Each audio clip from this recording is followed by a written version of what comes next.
Hey everyone, welcome to Dollar Games, and alright, listen. Every now and then an indie JRPG drops that feels like it came straight out of the golden age of 16-bit classics, but somehow manages to do its own thing at the same time. And Quartet? Yeah, it might be one of those games. Now, I've been playing it recently, and if you grew up loving games like Final Fantasy VI or Final Fantasy Mystic Quest, or even if you just miss good character-driven stories in your JRPGs, this one deserves your attention. Now, today we're going to be diving into Quartet, talking about its story, combat, characters, music, and just about everything in between. And no, this isn't just some retro throwback for nostalgia's sake.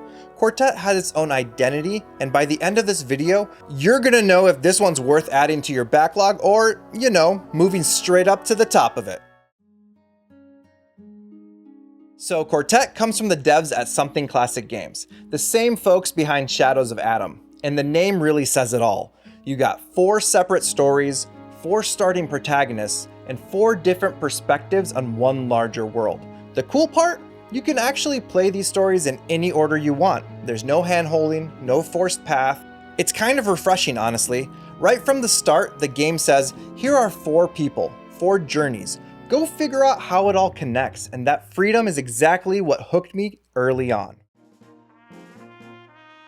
One of the things Quartet nails is how it builds its world through its characters. You don't get one main hero dragging everyone along for the ride. You get 4 very different protagonists, each with their own goals and problems.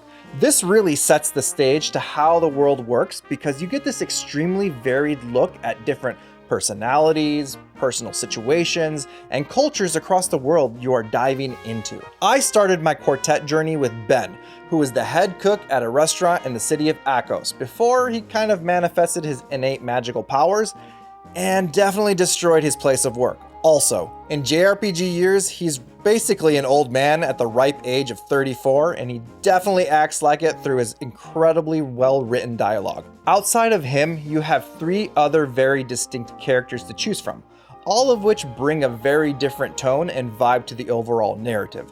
From Alexandra, who ends up on the wrong side of the law due to her brother's shady deals, to Nikolai, who witnesses horrific war crimes as a sergeant in the Oslan army and has to make quick decisions in regards to his life choices. Alongside the main 4 protagonists, you have supporting characters involved in each of their stories. This builds a compelling narrative around 8 different characters who bring incredible diversity to the world. It really takes the formulas you've seen in Octopath Traveler and Live Alive and really expands on it. Because in all honesty, they took those branching paths and they were able to weave an incredible narrative where the characters are given time to develop together and alongside the story in a meaningful way, which is something I really appreciate. The best part though is that it never feels bloated. Each chapter gives you just enough backstory to make you care without slowing things down. And by the time their paths start crossing, you realize how tightly woven everything actually is. It's got that, oh, now it all makes sense kind of payoff that JRPG fans live for. Now let's get into the combat, which looks simple at first glance. It's turn-based, you've got commands, spells, and all the usual stuff. But Quartet sneaks in some clever twists. First, there's a percentage bar that dictates the character's AP. Now, each turn, the character is regenerating that AP, but it's a fun balance and strategy in terms of when to use and to hold special attacks. Also, you've got 8 party members total, but only 4 are active in battle at any given time. The others, well, they're on the bench, literally resting and regenerating AP while you fight. That means swapping characters mid-battle isn't just allowed, it's strategic. Got a caster out of AP? Rotate them out, bring in your heavy hitter, and by the time you swap back, they're ready to drop another big spell.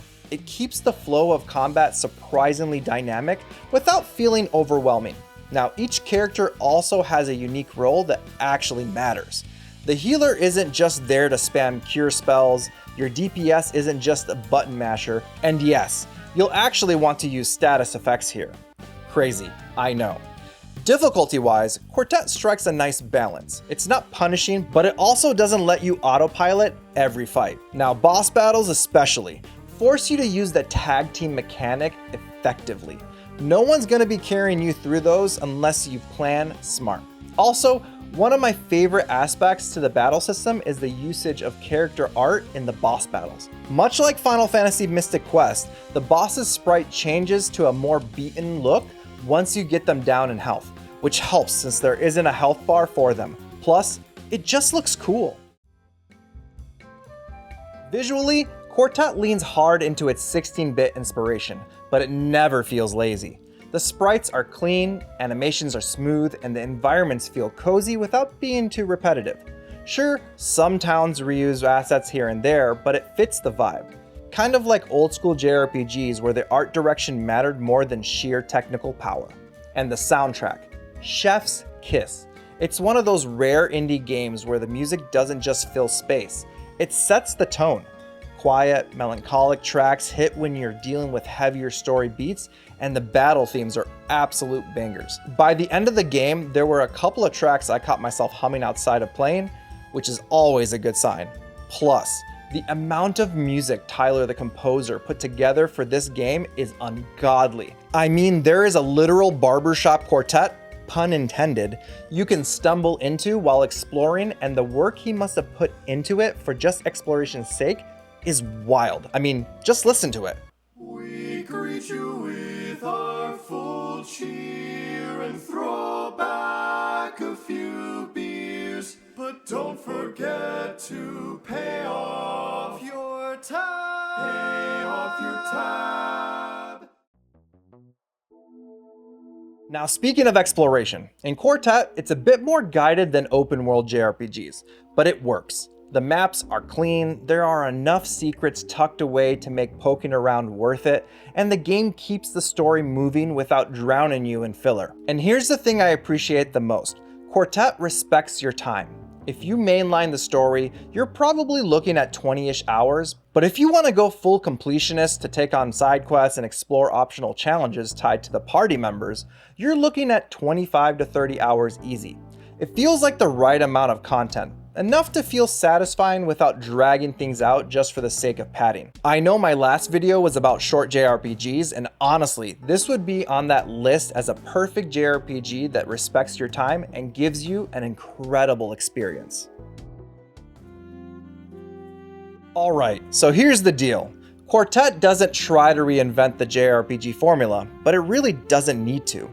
What it does really well. You've got tight character-driven storytelling, smart tag team battle mechanics, charming visuals, and a killer soundtrack, and a runtime that respects your time. If you're into turn-based JRPGs with strong writing and memorable characters, this is absolutely worth checking out. It's the kind of game that scratches that nostalgic itch while still feeling modern where it counts. So yeah, Quartet surprised me. I went in hoping for the best, but cautiously kept my expectations checked.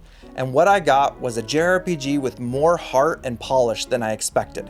If you've picked it up, let me know what your thoughts are down in the comments. I'm curious to see which character's story grabbed you the most. And if you're new here, hit that like button, subscribe, and ring the bell so you don't miss any future videos.